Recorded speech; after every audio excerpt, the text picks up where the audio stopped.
இது கர்த்தர் உண்டு பண்ணின நாள், இதிலே களி கூர்ந்து மகிழ கடவோம். உம்முடைய வார்த்தையின்படியே ஆக கடவது. லூக்கா 1:38. ஒரு சிறிய பைபிள் கதை கேட்போம். தாயார் மரியாளின் வாழ்க்கை இயேசுவின் மீதான அன்பும் கீழ்ப்படிதலும் நிறைந்தது. தேவதூதன் காபிரியல் தேவனுடைய குமாரனை பெற்றெடுப்பாய் என்று அறிவித்த போது மரியாள் தாழ்மையுடன், நான் ஆண்டவருக்கு அடிமை, உம்முடைய வார்த்தையின்படியே ஆக கடவது என்று கூறினாள். சிறு வயது முதல் சிலுவை வரை இயேசுவை கவனித்து விசுவாசமாக இருந்தாள்.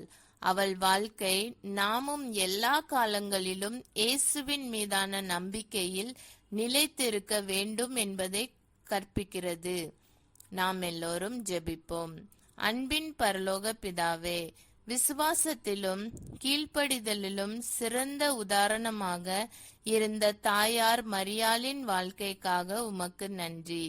அவளைப் போலவே நான் இயேசுவை நேசித்து எல்லா சூழ்நிலைகளிலும் விசுவாசமாக இருக்க உதவி செய்யும்.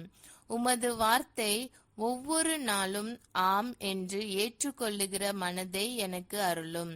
இயேசுவின் நாமத்தில் ஜெபிக்கிறேன், ஆமேன். இந்த நாள் இனிய நாளாக அமைய வாழ்த்துக்கள்.